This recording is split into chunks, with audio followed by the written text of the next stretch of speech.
There. My name is Heather Feather. I am the owner of Rare Bird Medicine. Today's topic is I'll allow it. I was thinking about judges the other day and how judges will say, I'll allow it.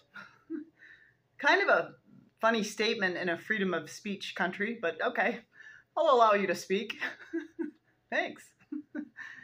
But I was thinking about that and how we are the judges of our own lives.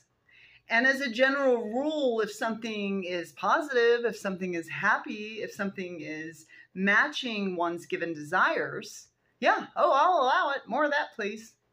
However, it's when we start to face trials and tribulations, those things that actually build character, that cause someone to be a little bit more colorful, that cause someone to have greater depth and profundity in their matrix, and that ultimately cause someone to evolve. We start to go, I don't allow that. I don't, everyone wants to take a pass on the past couple of years. And the fact is, death has always been imminent. Death is always going to get you in the end. It's always going to get all of us. And it always has. Since the dawn of time, death has been coming and tapping people on the shoulder. And there's a lot of ways to exit. And it doesn't mean that when we have fires and people lose their homes that it's not tragic. And it doesn't mean when you lose people that you deeply love to COVID that is not tragic.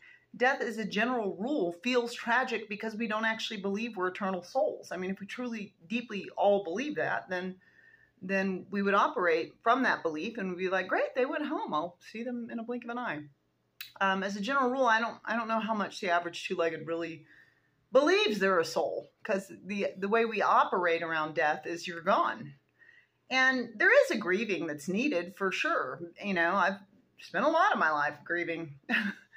And I miss their flesh costume. I miss my mom's freckles. I miss the way my mom would pat my face. All of us, my brother, my sister, and I, she would just still, as adults, when she was alive, she would hold us in her lap as grown adults. And she would pat our sweet faces just gently, how are you? What's going on? And I miss that. She can't pat my face and I can't look at her freckles, and it's sad. And I love that sweet lady's face. As I've said many times, she's one of my favorite people. I think she's really my favorite person in all the lifetimes and all the multiverses and all the paradigms. I often pray that she be my mother again in future lifetimes, or father, whatever. I don't care about the gender she chooses, but that she'd parent me again. But there's this piece of like, I don't want to allow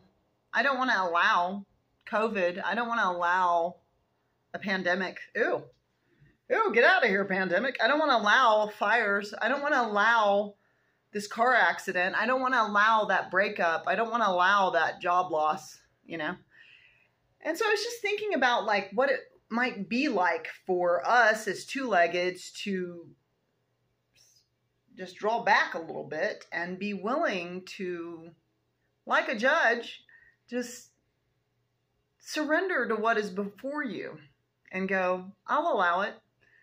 And there are many ways in which I do this, in a wide variety of experiences, from having studied A Course in Miracles and Way of Mastery for many years. The foundational teaching there is that any issue you're having is foundationally an issue of removing your awareness to love's presence. Any block in your awareness to love's presence. It's about removing those blocks. Not your awareness, but removing the blocks. And so when your awareness is not on love's presence, what's happening? You're judging. You're judging yourself. You're judging the people outside of you. You're judging the circumstances. You're judging the life. And you're saying, this is not okay. And I get it. I've had a lot of experiences. It's like, this is not okay. It's not okay that mom died. It's not okay to be assaulted as a woman. It's not okay to be talked crazy to. You know what I mean? It's not okay for entitled people to act like they just, you should just bow down before them when they are equal to you. And we're all equals, and we've all always been equals. There's none superior and none inferior to you. Never will be. We all have the right to learn and evolve. And we all do it at different rates, but it still doesn't put anyone above or below anyone else.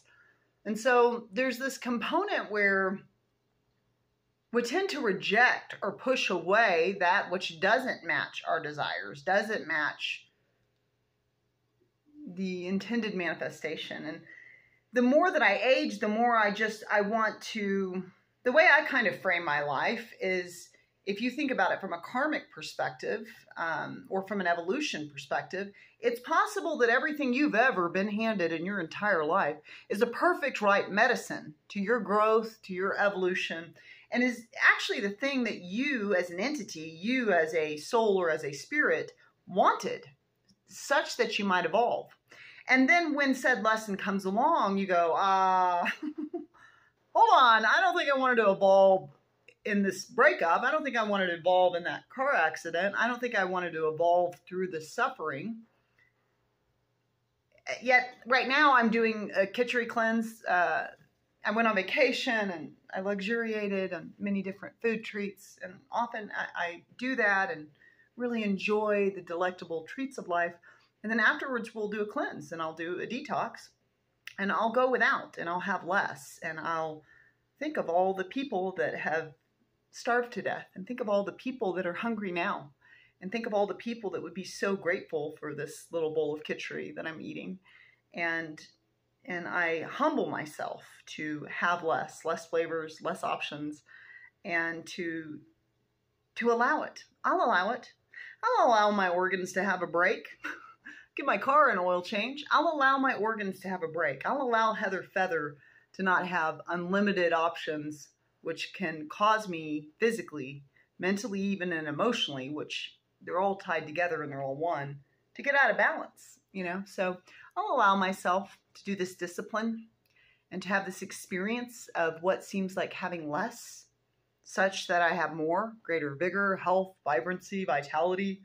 This is what nearly 47 years old looks like for me, because I take time to allow myself to go without in the living tree. And I allow myself to detox, and I allow myself to purify. And I go through long stretches of eating really pure whole foods, organic foods, foods that came out of the earth and not a box. And so it's not about food or not. It's just about, can you allow certain things that maybe don't fulfill all the given. Like, I love pizza. I could eat pizza every day forever. So good. Pizza. And I'll allow it. I will allow myself to eat it. But if I eat it, you know, I might even eat it for 3 days. Once I've had it, it's like, okay, I know that flavor. I know that taste. I've had that experience. And then I'll go to a super pure diet, super clean diet for months. I don't eat pizza on a weekly basis. I don't eat pizza typically on, I don't know, maybe once a month. But as a general rule, it's something that I dip into and then I dip out. It's not just like any night of my life I can order pizza, because if I allow that, if I allow unlimited, only ever having what I want, my body will get out of alignment. If I allow any type of thinking, my thoughts will get out of alignment. Your mind can go dark. It can go negative. It can assume the worst. It can make a lot of assumptions of others and, you know, false ideas of yourself. You're allowed to not be cool. Actually, cool is an ego appeasement thing. So God willing, I'll never be that. May I never be that. So that's a constant prayer of mine too. But ultimately, it's like, can you allow yourself to have some of that, what you don't want? And can you look into it and go, does it give me something I want? I've been thinking about suffering. All the sufferings I've experienced and sufferings I haven't, sufferings I witness others experience.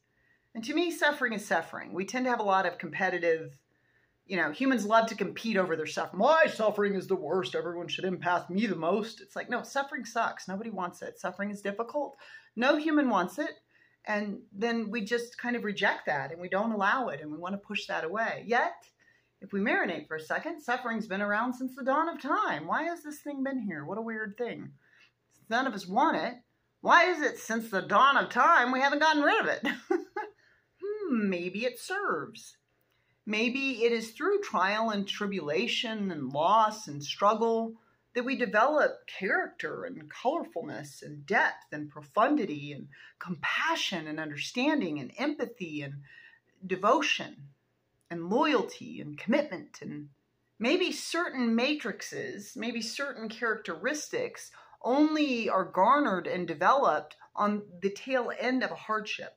Maybe we have to go through a tunnel of darkness and a tunnel of trial and tribulation to get to the light at the end of the tunnel and have awakened to what that journey has given us. Oh, this journey of suffering, actually, it caused me to be a lot more patient when I wait in line. It caused me to be a lot more grateful for a very small amount in the paradigm. It caused me to be a lot more willing to endure, willing to understand, oh, they're suffering or they wouldn't act like that.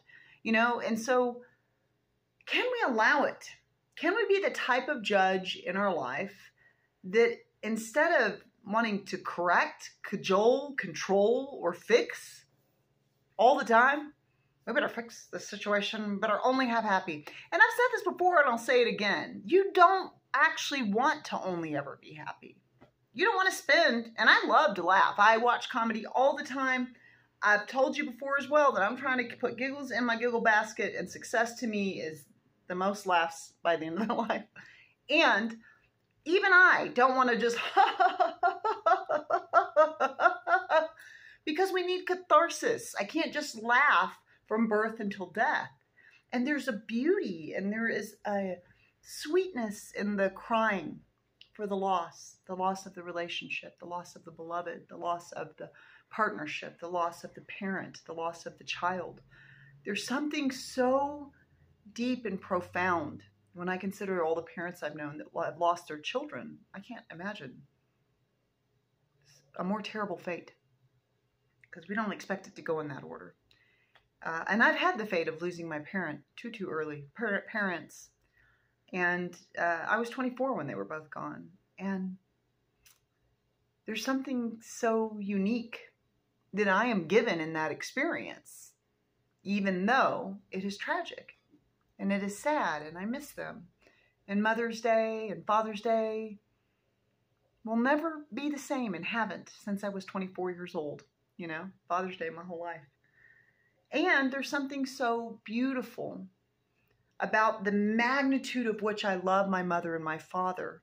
And it is through the sorrow that I feel and the loss of them that I experience the depth and the profundity and the magnitude of that love. I pray for them every day. I pray for their graces.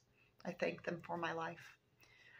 So there is a component of actually getting what you want in your trial, tribulation, suffering.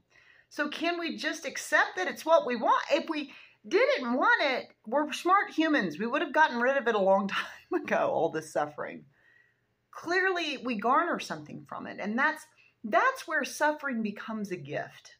Because if you suffer, if you experience rape, if you experience trauma, abuse, if you experience death, you experience loss, you experience cruelty, and you don't get what the lesson is, you don't see what it gave you, then that's how we wind up with a lot of psychological disorders. That's how we wind up not doing that shadow integration work where we can see the gift of what did it give me?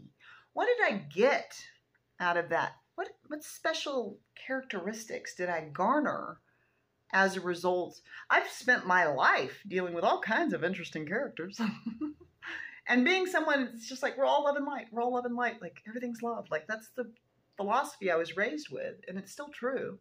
And still some people forget themselves. You have forgotten yourself, brother, sister, they-ness. You forget who you are. And because of that, sometimes love is not what's offered. So it's okay.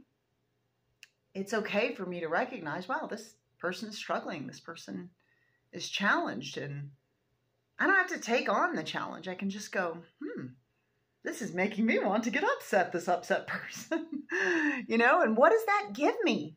And then I can reflect on all my suffering. What did that give me? And what did that give me? And what did that give me? I got to tell you, there is a quality within me that you only get with this kind of journey and this kind of reflection on the journey and this certain amount of, I'll allow it because I know that it gives me plenty. What is your suffering giving you? You can always subscribe to Rare Bird Medicine on YouTube. Like and comment there. Blessed be.